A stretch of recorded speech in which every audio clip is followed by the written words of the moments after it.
Nisrine, bonjour. Bonjour Lala Souad.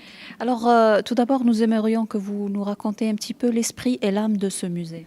Alors, le musée est une institution culturelle qui s'est donnée pour mission de diffuser et de mettre en valeur le patrimoine hydraulique marocain comme un référent de la bonne gestion de l'eau, qui est un enjeu majeur du développement durable au niveau mondial. Nous ambitionnons également la valorisation des patrimoines du royaume et la préservation de la mémoire. Alors, le musée a ouvert ses portes au grand public le 2 mai 2017. Ce musée a pour vocation d'être un lieu novateur et attrayant pour le grand public. Il a été fondé par le ministère des Habous et des Affaires islamiques, projet qui est inédit à Marrakech. Il a été créé en hommage au génie marocain dans la gestion de l'eau, au rôle historique également des Habous dans la régie de l'eau et en hommage à l'œuvre contemporaine de feu Sa Majesté le roi Hassan II et Sa Majesté le roi Mohamed VI Lansro dans la politique et les réalisations hydrauliques du royaume. Alors, on a vu un petit peu l'architecture du musée. Est-ce que vous pouvez nous dire comment il a été pensé? Alors, le bâtiment déjà comprend un auditorium, une cafétéria et une salle de l'exposition permanente. Alors, celle-ci, elle est aménagée sur 3 niveaux. Elle offre 4 axes distincts qui s'offrent aux visiteurs. Donc, on a premièrement la question de l'eau et de la science. L'eau et l'homme à travers l'histoire, des réalisations hydrauliques contemporaines du royaume et de l'avenir, des défis et des nouvelles technologies relatives au domaine.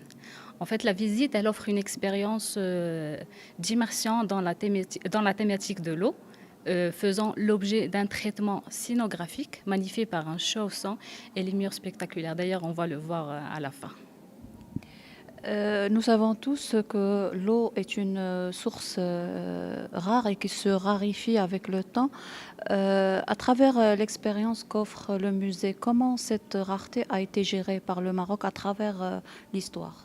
En fait, cette problématique hydraulique complexe existe au Maroc et nos ancêtres ont adapté depuis des siècles des techniques pour la bonne gestion et la durabilité de cette ressource vitale. On a tout d'abord la technique des khtara, qui sont des véritables aqueducs souterrains.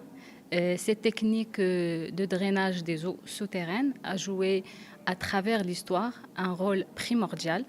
Les khtara représentent un véritable patrimoine immatériel et ingénieux. Nous avons également les puits traditionnels qui ont coexisté plusieurs décennies. Ils permettent de mobiliser l'eau des nappes phréatiques. Aujourd'hui, de nombreux puits traditionnels ont été modernisés avec la mise en place de motopompes. En ce qui concerne les séguias, le fonctionnement de ce système de transport est simple. Il consiste à collecter les eaux des pluies et des eaux souterraines. D'autre part, on a aussi la mtfia, qui est un réservoir souterrain permettant l'agrégation et le stockage de l'eau dans les maisons pour satisfaire les besoins domestiques en eau potable. On a aussi la technique de la naoura, qui est une technique hydraulique ancestrale, dont l'objectif principal est de transporter l'eau des rivières de bas en haut vers la terre agricole avoisinante. Donc, le Maroc, en fait, a mis l'eau au centre de son équation de développement, notamment à travers la politique des barrages, qui a permis de doter le pays d'importantes infrastructures hydrauliques, bien sûr, de répondre aux besoins des centres urbains en eau potable et en énergie, ainsi que des usines de dessalement et d'épuration des eaux usées. Et grâce aux politiques de la stratégie nationale de l'eau et la pénétration de la technologie dans le monde rural, de nombreux projets de la petite hydraulique seront possibles. Ils seront garants d'un développement écologique et socio-économique durable. Exactement. Donc, on constate que le Marocain et le Maroc ont toujours trouvé des solutions pour améliorer la gestion de l'eau à travers Effectivement. l'histoire. Et c'est ce que vous présentez dans ce musée ouvert depuis De 2017. 2017. Voilà. Si on vous demande de nous faire un petit bilan des activités du musée, et notamment en cette période de pandémie, et là, la reprise un petit peu, les visites qui commencent à reprendre. Et tout. En 2019, nous avons reçu 37 000 visiteurs marocains et étrangers de plus de 22 nationalités. Également, 1100 élèves et étudiants ont visité le musée chaque mois.